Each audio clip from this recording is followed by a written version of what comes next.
Do you have trouble knowing when your act one ends?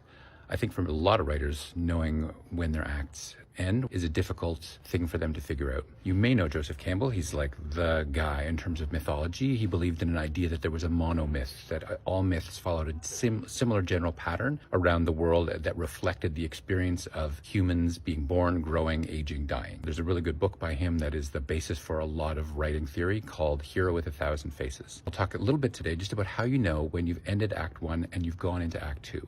And typically what happens is that there are 5 steps in the first act, and they don't always come in the order that I'm going to lay them out, but this is the way that Joseph Campbell laid them out.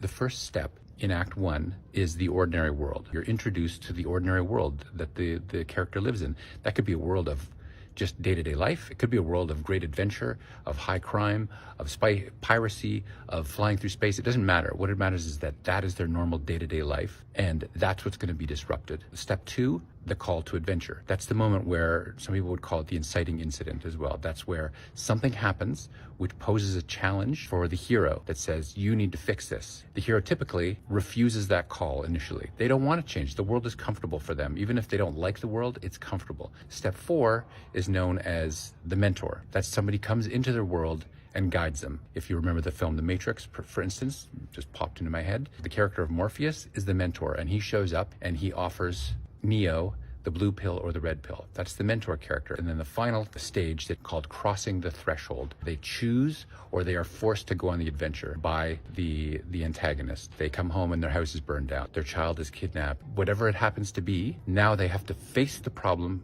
head on that was introduced in the second section of the first act, which was the call to adventure. Once you've achieved those 5 basic points, then you know you've completed Act 1. When the hero goes on adventure, you're ready to roll into Act 2. Anyway, I hope that helped. And if you have any questions, leave it in the comments section, and we'll talk soon.